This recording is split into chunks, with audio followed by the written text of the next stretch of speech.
Hi, I'm Babblefish5. Welcome to another episode of the Hungry Hammock Hanger. I was out on a hike today trying to get my final episode in on 2011, and I got hit by rain. So I'm hanging out at one of the group shelters at my favorite hiking park. And it's probably a good day to get in a nice holiday meal. On the trail, you can still have great holiday meals to share with your family and friends. So today, we're going to make a turkey cornbread casserole and some holiday yams. While you may be tempted to go out and buy a nice box of dressing and do this, don't do it. You can do this semi-homemade and have it come out awesome. I'm not talking the, oh my God, I think I'm going to wet my pants kind of awesome, but pretty close.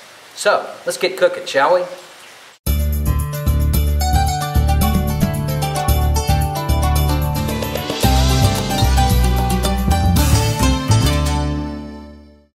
The shopping list for today is 3 pounds of ground turkey or 3 pounds of finely chopped leftover turkey, 3 packages of white cornbread mix, 1 cup of finely diced onions, 1 cup of finely diced celery, enough poultry gravy mix to make 10 cups of poultry gravy.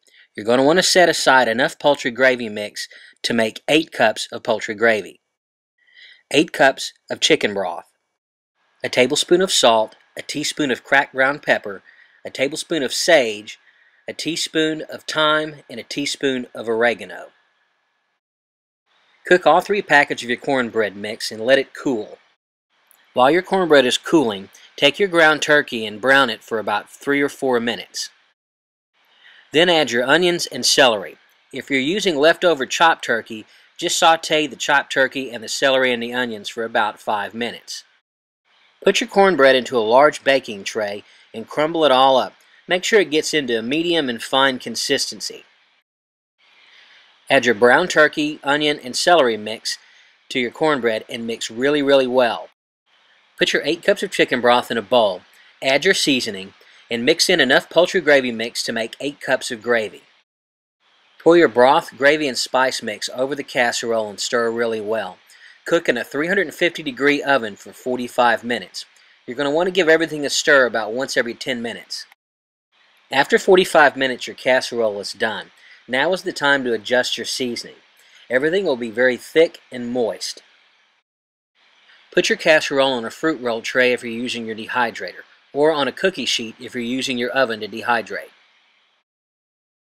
For your holiday yams, you're going to need 3 pounds of yams, 8 ounces of syrup, preferably butter-flavored syrup, some ground ginger, ground nutmeg, and ground cinnamon, and some ground allspice.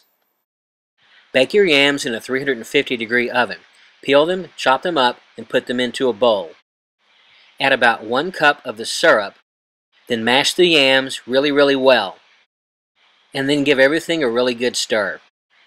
Put half-cup servings on a fruit roll tray or on a cookie sheet if you're using your oven to dehydrate. You can dehydrate your casserole and your holiday yams together. Dehydrate them at 145 degrees for 10 to 12 hours. You'll need to flip everything at the halfway point. Your turkey and dressing casserole is done when everything is dry and crumbles very easily. When you vacuum pack meals that have sharp edges in them or gritty things like meats and ground meats in them, they have a tendency to have a significant number of these packages actually lose their seals. And that's because these sharp edges will poke little holes inside the package and let air in. Keith Selbo has actually sent me a method that he's discovered to use that actually makes these seals almost 100%. And that's to use a parchment paper pouch to put your meals in. So, I'm going to show you this method and also give a big thumbs up to Keith. Thank you, Keith. You have just rocked my world. Take some parchment paper and form it into a pouch. Roll the sides up until it's roughly the same size as your bag.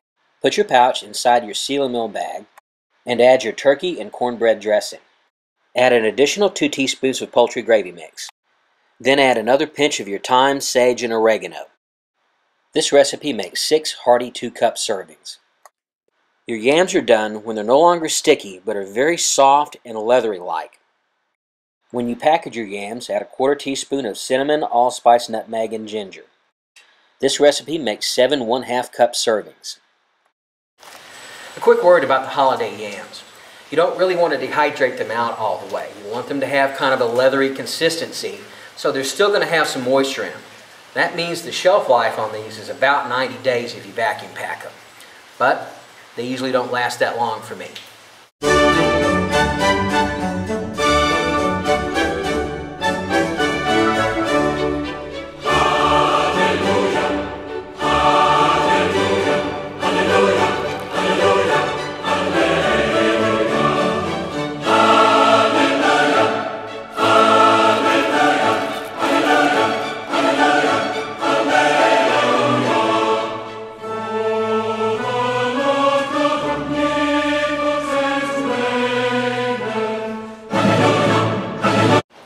This is a great meal to carry with you on the trail.